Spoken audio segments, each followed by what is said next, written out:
नमस्कार दोस्तों, मैं शिवांश दुबे लर्निंग बुक पे आप सभी का स्वागत करता हूं। जैसा कि आप सभी को पता चल गया होगा, यह वीडियो इतिहास से संबंधित है।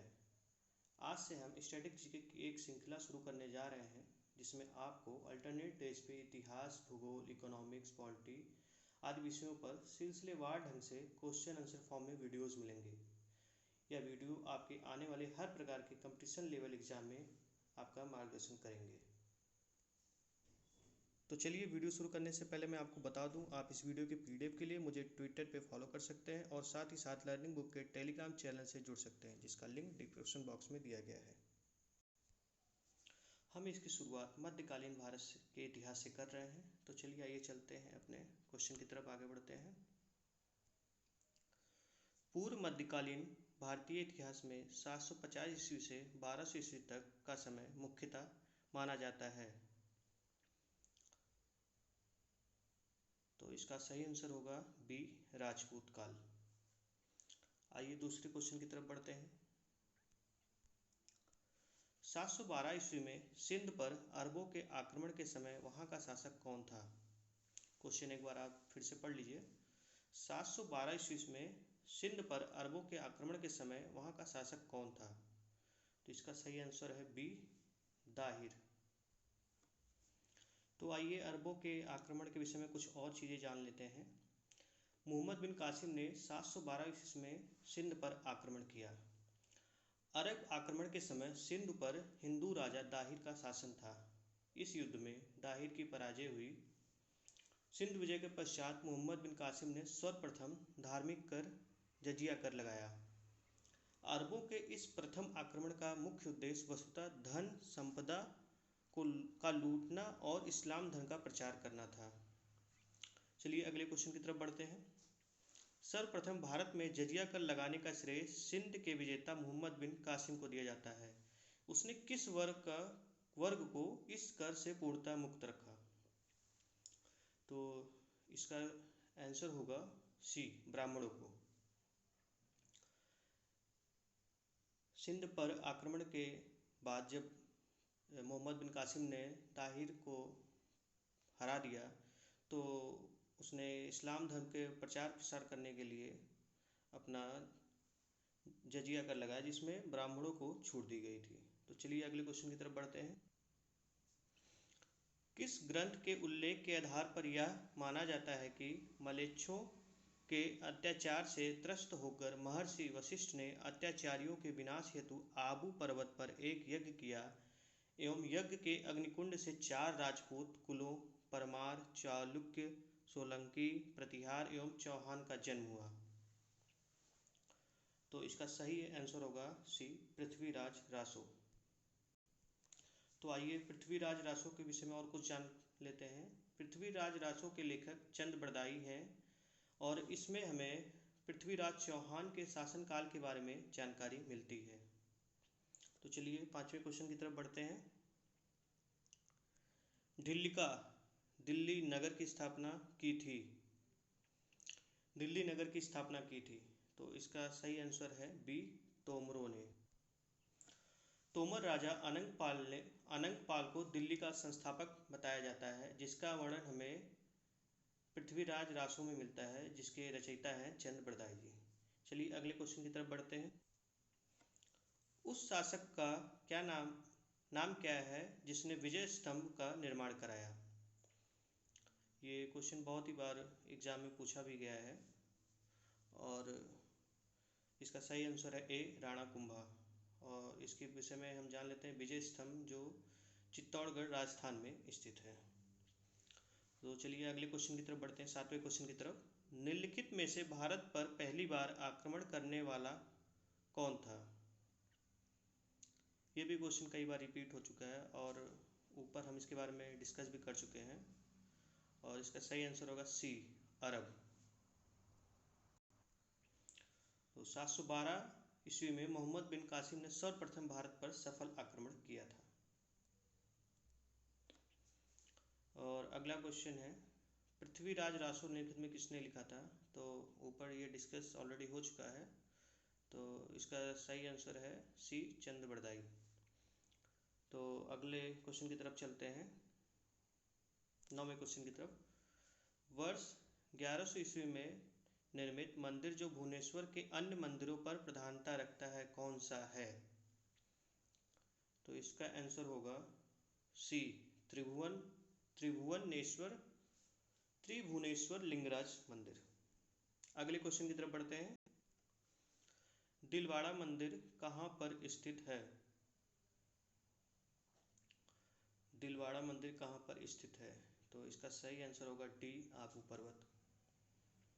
और आबू पर्वत के बारे में जान लेते हैं। यह अरावली का सर्वोच्च शिखर है और यह राजस्थान का एकमात्र पहाड़ी नगर भी है।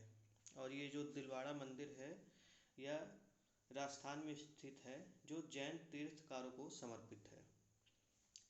और अरावली पर्वत जिसका विस्तार गुजरात से लेकर दिल्ली की रायसीना पहाड़ियों तक है। और गुजरात से लेकर दिल्ली के बीच में जो आबू पर्वत है ये सर्वोच्च शिखर है, जो कि राजस्थान में पड़ता है।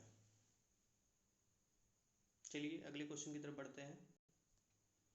खजुराहो स्थित मंदिरों का निर्माण किसने करवाया था? खजुराहो स्थित मंदिरों का निर्माण किसने किया था? तो ये क्वेश्चन भी कई बार भी एग्जाम में पूछा गया है और इसका सही आंसर है डी, चंदेल राजपूत।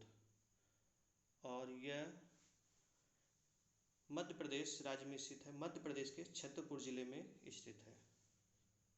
तो चलिए अगले क्वेश्चन की तरफ हम बढ़ते हैं। विजय स्तंभ कहाँ स्थित है? विजय स्तंभ कहाँ स्थित है? इसका सही आंसर होगा सी, चित्तौड़गढ़। और जैसा कि ऊपर हम लोगों ने डिस्कस किया, इसका निर्माण राणा कुंभा ने करवाया था।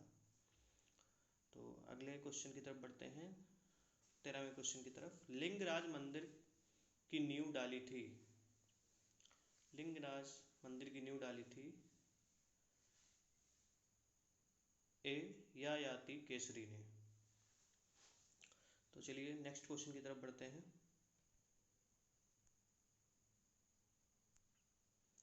सोमनाथ के मंदिर पर 1025 ईस्वी में महमूद गजनवी के आक्रमण के समय गुजरात का शासक कौन था? बहुत इंपॉर्टेंट क्वेश्चन है, इसको आप लोग बताने का प्रयास करिए। तो इसका सही आंसर है भीमदेव फर्स्ट। तो जिस समय 1025 में महमूद गजनवी ने सोमनाथ पर आक्रमण किया था, उस समय गुजरात का शासक भीमदेव प्रथम था। आइए इसके विषय में कुछ और जान लेते हैं। भारत पर महमूद गजनवी ने 1000 ईस्वी से आक्रमण करना प्रारंभ किया। महमूद गजनवी ने 1001 ईस्वी में हिंदू शाही राजा जयपाल के विरुद्ध आक्रमण किया, जिसमें जयपाल की पराजय हुई। महमूद गजनवी के भारत पर आक्रमण का मुख्य उद्देश्य धन लोलुपता थी, मतलब लूटपाट करना महमूद गजनवी का मुख्य वो था। भारतीय इतिहास में महमूद गजनवी को लुटेरा एवं बुत सिकन कहा गया। बुत सिकन मतलब मूर्ति भंजक, मंदिरों को तोड़ने वाला। और इसका सबसे उल्लेखनीय आक्रमण गुजरात के सोमनाथ मंदिर का आक्रमण था। उस समय वहाँ का शासक भीम प्रथम था, जो कि हमने अभी इसको डिस्कस किया। और महमूद गजनवी का अंतिम भारतीय आक्रमण 1027 में जाटों के विरुद्ध था। और 1030 ईस्वी में महमूद गजनवी की मृत्यु हो गई। और महमूद गजनवी के दरबार में अलबरूनी, फिरदौसी, उत्बी तथा बैहाकी जैसे विद्वान निवास करते थे। ये क्वेश्चन बहुत ही इम्पोर्टेंट है, बहुत बार पूछा जाता है कि महमूद गजनवी के दरबार में अलबरूनी, फिरदौसी, उत्बी जैसे महान विद्वान निवास करते थे। तो इसको आप लोग अलग से नोट कर लीजिएगा। तो चलिए अगले क्वेश्चन की तरफ बढ़ते हैं। हिंदू विधि पर एक पुस्तक मिताक्षरा किसने लिखी है? तो इसका सही आंसर होगा विज्ञानेश्वर, सी, विज्ञानेश्वर। अगले क्वेश्चन की तरफ बढ़ते हैं। ब्लैक पगोडा है, तो ब्लैक पगोडा जो है सी, कोणार्क में है।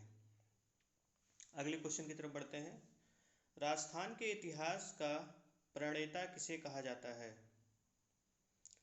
क्वेश्चन एक बार फिर से आप लोग पढ़ लीजिए। राजस्थान के इतिहास का प्रणेता किसे कहा जाता है? तो इसका सही आंसर है ए, कर्नल टाड। कर्नल टाड को राजस्थान के इतिहास का प्रणेता कहा जाता है। अगले क्वेश्चन की तरफ बढ़ते हैं। हरिकेल नाटक का रचयिता है? और इसका सही आंसर है ए, चौहान शासक विग्रहराज चतुर्थ विशलदेव। तो अगले क्वेश्चन की तरफ बढ़ते हैं।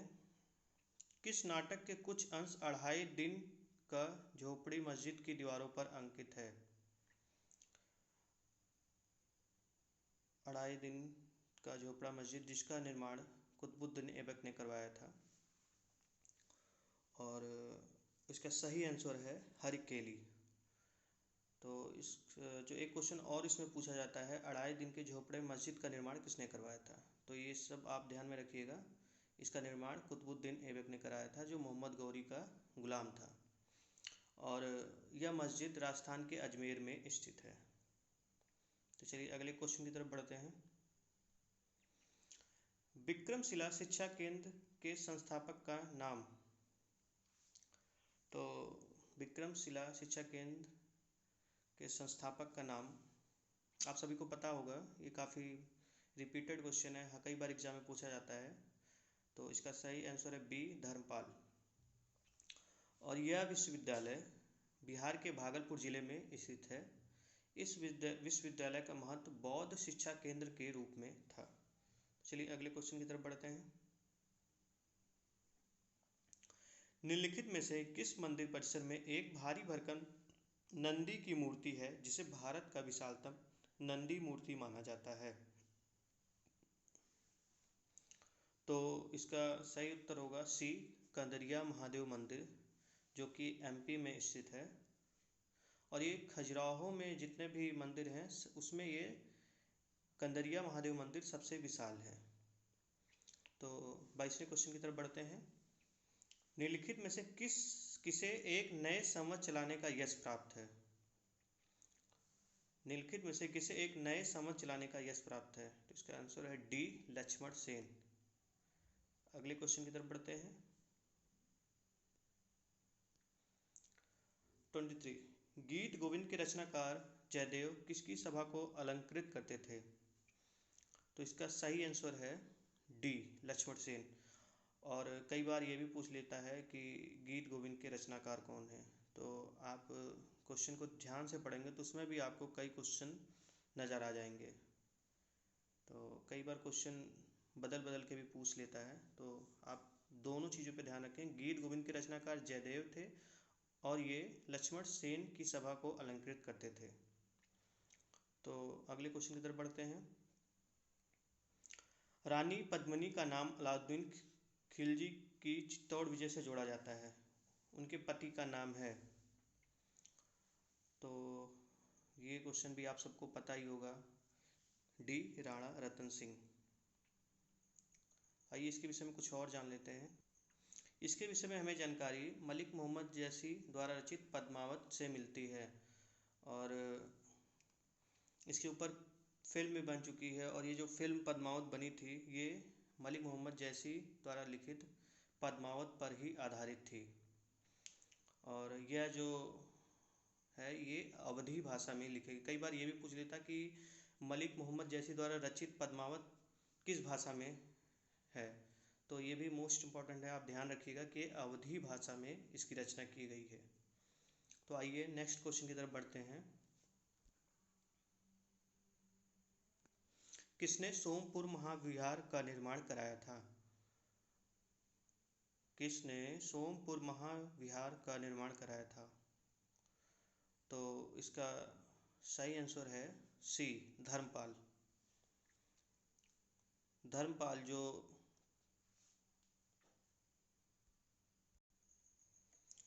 विक्रमशिला शिक्षा केंद्र के संस्थापक भी थे, इन्होंने सोमपुर महाविहार का निर्माण कराया था। धर्मपाल पाल वंश के शासक थे और पाल वंश की स्थापना गोपाल ने की थी। तो गोपाल के जो पुत्र थे वो धर्मपाल थे। तो इसी के साथ इस वीडियो को यहीं समाप्त करते हैं और कल हम भूगोल विषय पे सिलसिलेवार ढंग से वीडियोस क्वेश्चन आंसर फॉर्म में लाने का प्रयास रहेगा हम लोग का।